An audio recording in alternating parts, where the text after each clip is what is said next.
This is one of my favorite dishes in Hujan local. Basically, it's Ayam Betutu, and it's cooked in rice husks, and it's very different to other parts of Bali.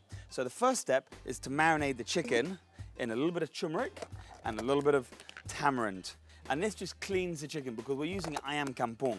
And Ayam Kampung chicken is a little bit different to the normal chicken, the boiler chickens. It's much tougher, but it's also much juicier when you break it down and it cooks for a long time.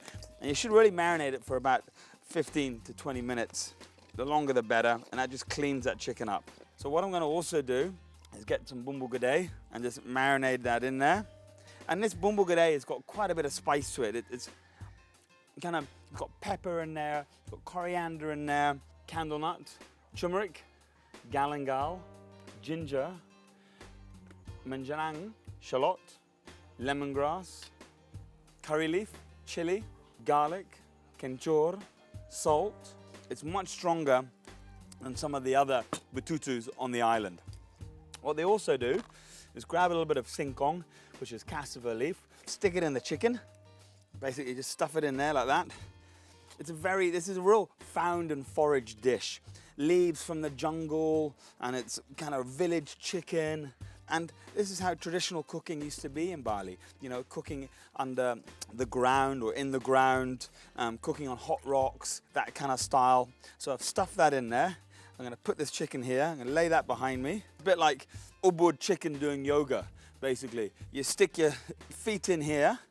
I must say, I wouldn't want to try this at home because it would probably hurt a little bit. But then you flip your chicken round into here, and pop that into there. And you pop this round into here, and then you have Om Santi Santi, and I've done my yoga trick. Ta-da! I'm gonna grab this bark, which is palm bark, basically. Then I'm gonna put my chicken on here. But quickly, before I do that, I need to chop up a little bit of this manjanang leaf in here. And this leaf actually softens everything. It softens the chicken. And so we're gonna marinate and chuck that in there as well. So take the whole chicken, and then put it in the middle, and then we want to just fold that over. There we go. That's it folded here. And then I'm going to cut it. Then get one of these twines, put that on there, wind that up, and then basically they just twist it like this, very simply and very traditionally. Okay, give it another twist here. Then I'm going to cut this off here as well. And then now it's time for the grilling part. So if you follow me over here, and we'll start to smoke it. These ones are half steamed. So I've put them in for about 40 minutes and half cooked them, as that's just gonna help the process and make it a little bit quicker, because you don't want this to burn. Basically, the whole process of doing it, it's like an oven that is slowly cooking it with the heat all around it. And these heats are from rice husks. Okay, so let's just put these rice husks over it.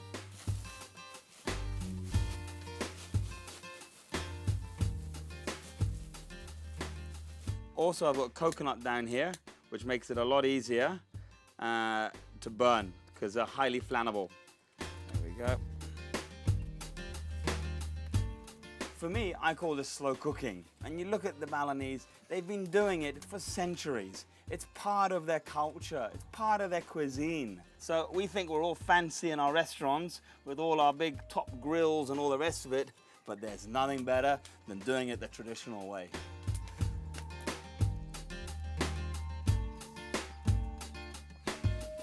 Now it's gonna add a little bit more rice husk there just to smoke it out.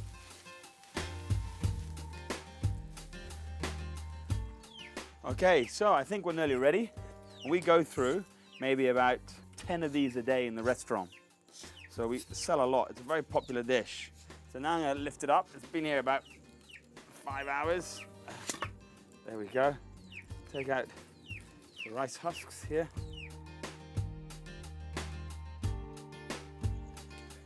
There we go. And here's our lovely betutu. So let's open it up and see what's for dinner. And there we go, look at that juiciness.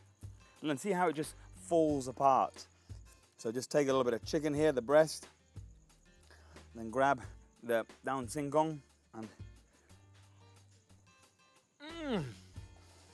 oh, it tastes ubud. I love it. It's just so juicy, moist, and there's spices that just come through. It's not spicy as in chili spice, but pepper and coriander in there. It's just fantastic.